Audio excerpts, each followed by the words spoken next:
Wahyu bab 18. Selepas segala ini, aku melihat satu lagi malaikat turun dari surga dengan kekuasaan besar dan bumi diterangi oleh kemuliaannya. Dia berseru dengan suara yang lantang dan hebat. Babel yang agung telah runtuh, dan telah menjadi tempat kediaman roh-roh jahat, penjara bagi setiap roh jahat, sangkar bagi setiap burung yang jijik dan dibenci. Semua bangsa telah minum air anggur hawa nafsunya yang cabul. Raja-raja dunia telah berzina dengannya, dan saudagar-saudagar dunia telah menjadi kaya raya dari kemewahannya yang melimpah-limpah. Aku mendengar satu suara lagi dari surga berkata, "Keluarlah daripadanya, hai kaumku, supaya kamu tidak bersubahat dengan dosanya dan tidak ditimpa wabaknya. Segala dosanya telah bertimbun-timbun sampai ke surga, dan Allah ingat akan kejahatannya. Perlakukan dia sebagaimana dia telah memperlakukanmu, dan balas perbuatannya 2 kali ganda. Dalam cawan yang telah dibancuhnya, bancuh 2 kali ganda.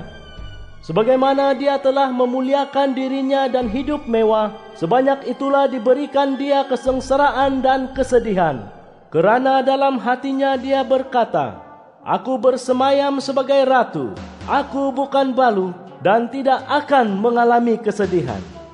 Oleh itu, pelbagai bencana akan menimpanya dalam 1 hari sahaja, kematian dan ratapan serta kebuluran.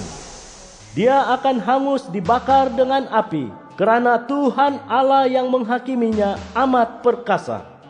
Raja-raja dunia yang telah berbuat cabul dan hidup mewah dengannya akan menangis dan meratapinya apabila mereka melihat asap api yang membakarnya. Sambil berdiri jauh kerana takut akan kesengsaraannya, mereka berkata, Aduhai, sengsaranya, kota Babel yang agung.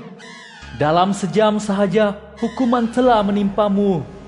Saudagar-saudagar dunia akan menangis dan meratapinya, kerana tiada siapa membeli dagangan mereka lagi.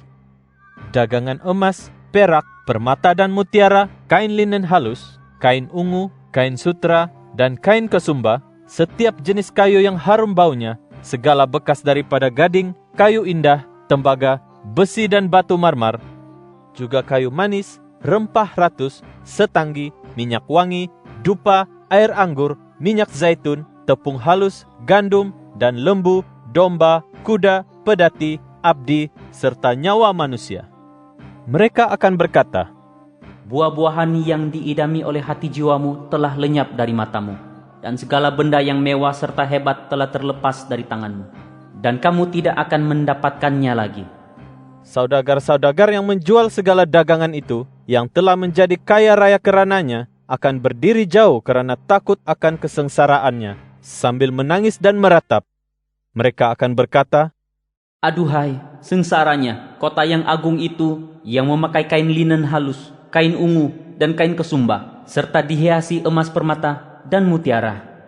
Dalam sejam sahaja segala kemewahan itu lenyap sama sekali. Setiap nakoda, pelayar, kelasi dan saudagar di laut berdiri jauh. Mereka menangis melihat asap api yang membakarnya, sambil berkata, kota manakah yang setanding dengan kota agung ini? Mereka meletakkan debu ke atas kepala mereka sambil berseru dengan ratap tangisnya. Aduhai, sengsaranya kota yang agung itu, yang kekayaannya telah memperkaya setiap penduduknya, yang memiliki kapal di laut. Dalam sejam sahaja ia telah kehilangan segala-galanya. Bergembiralah melihat keadaannya, wahai syurga dan sekalian orang salih, para rasul serta nabi yang suci, kerana Allah telah menghukumnya kerana perbuatannya terhadapmu. Kemudian malaikat yang gagah perkasa mengangkat batu yang besarnya seperti batu kisar rupanya, lalu melontarkannya ke dalam laut sambil berkata, demikianlah dengan dahsyatnya kota Babel yang agung akan dilenyapkan dan tidak akan ditemukan lagi.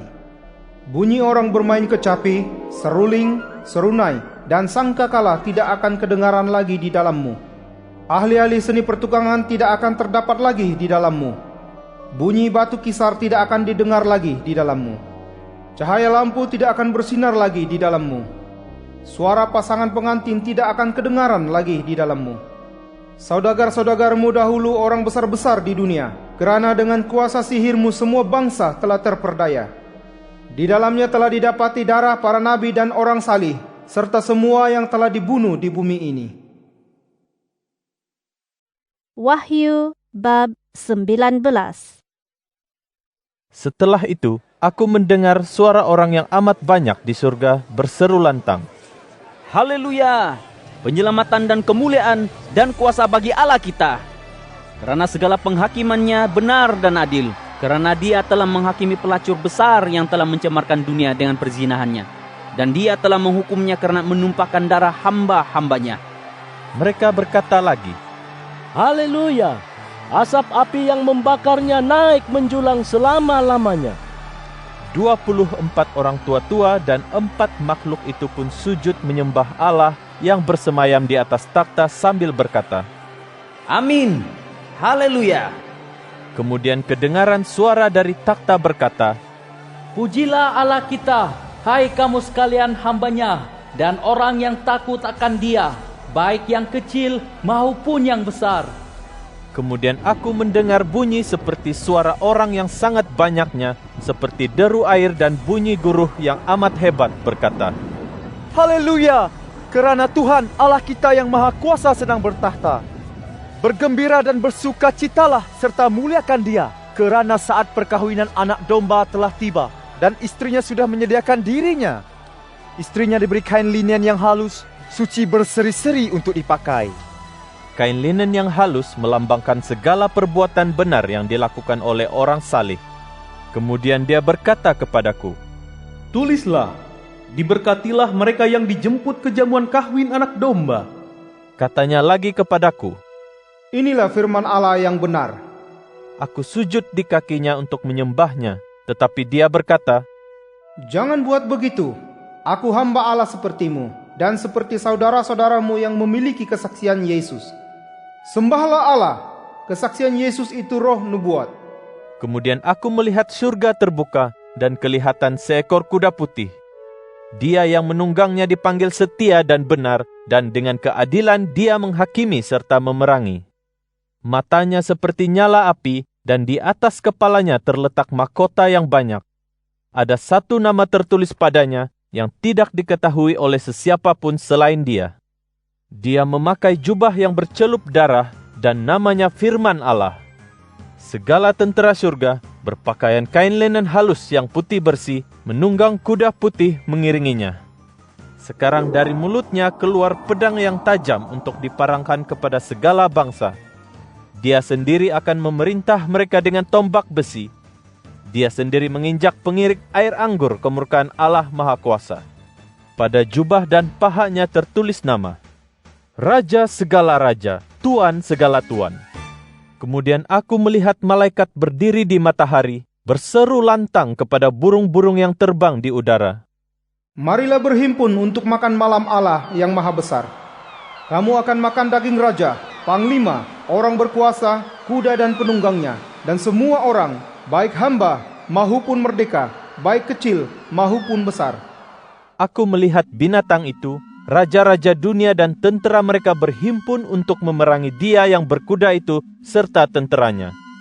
Kemudian binatang itu ditawan, dan bersamanya nabi palsu yang mengadakan pelbagai tanda di hadapannya, dan dengan demikian memperdaya orang yang telah menerima tanda binatang itu, serta orang yang menyembah patungnya.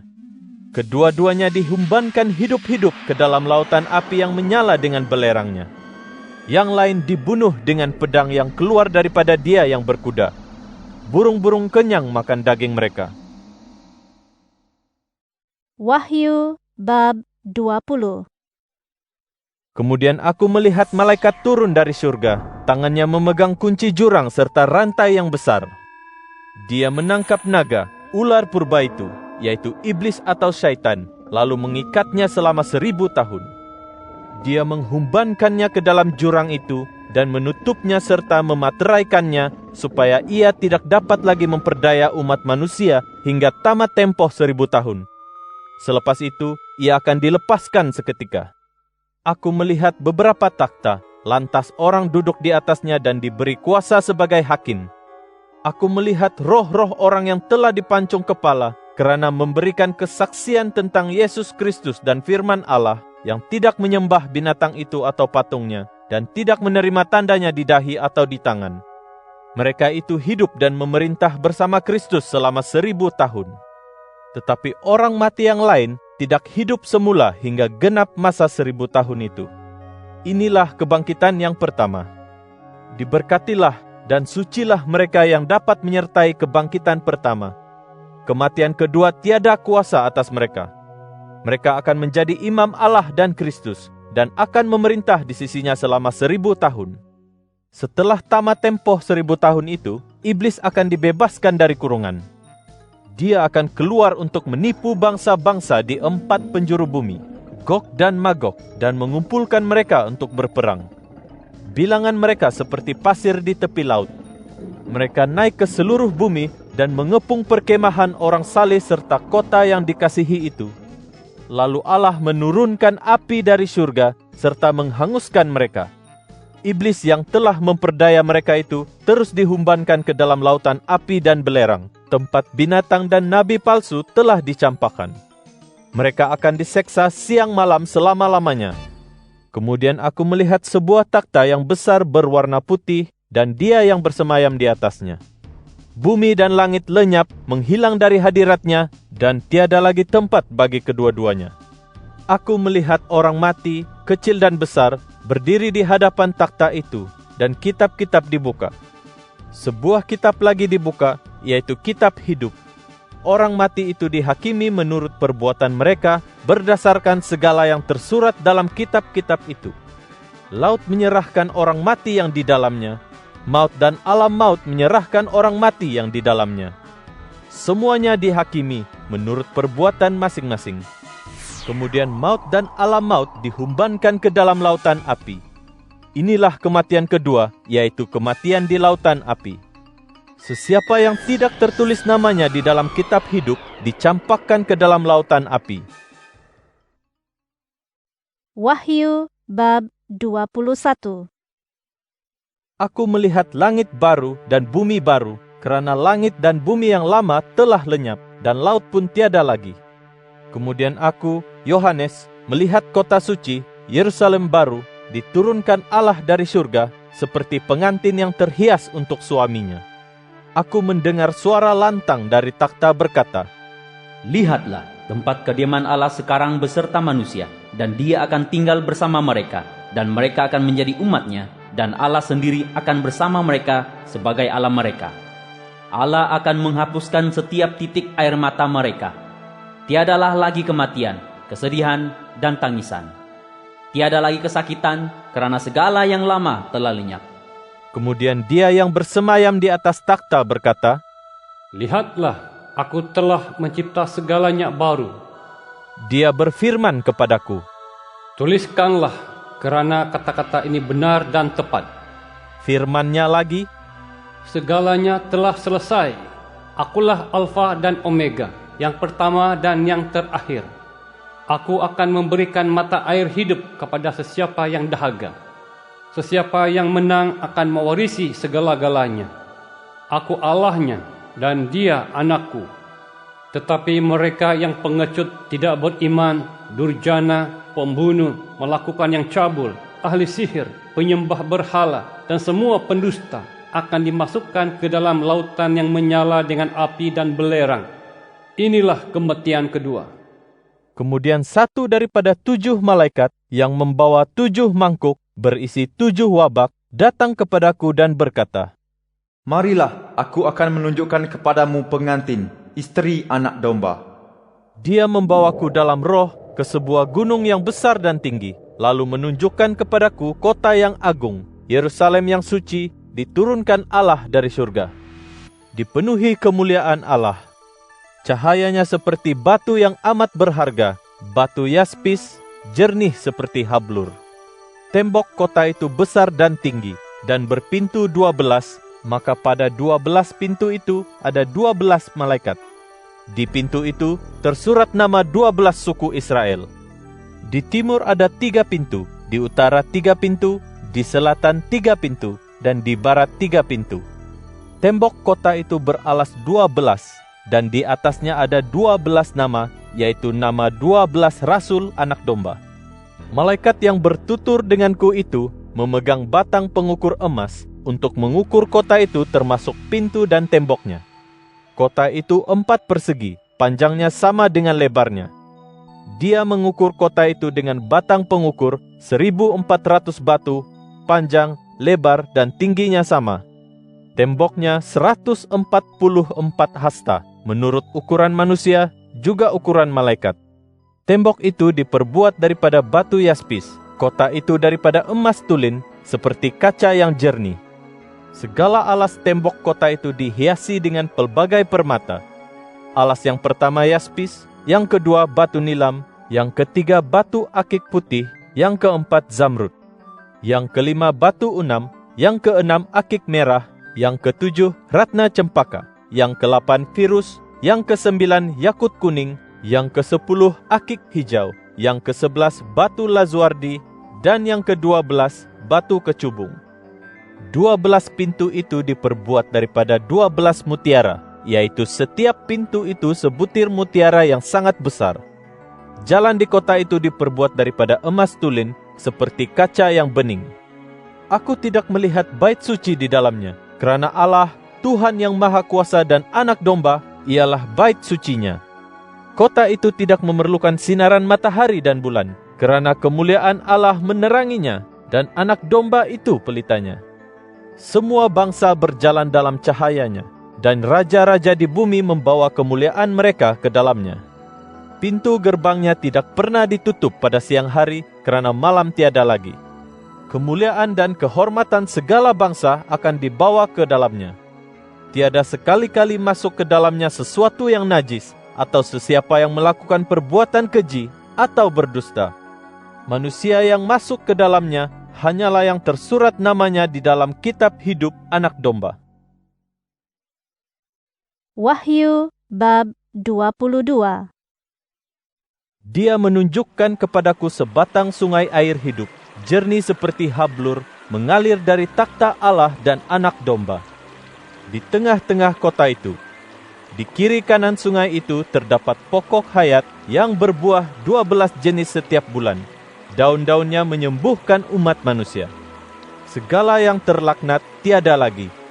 Takhta Allah dan Anak Domba ada di dalam kota itu, dan hamba-hambanya beribadat kepadanya. Mereka melihat wajahnya, dan namanya tersurat pada dahi mereka. Malam tiada lagi, dan cahaya pelita serta cahaya matahari tidak diperlukan lagi. Kerana Tuhan Allah akan menerangi mereka, dan sekaliannya bertakhta selama-lamanya. Katanya kepadaku, Ini kata-kata yang dapat dipercayai dan benar. Tuhan, Allah segala roh nabi-nabi, telah menyuruh malaikat-malaikatnya menunjukkan dengan segera kepada hamba-hambanya apa yang akan terjadi.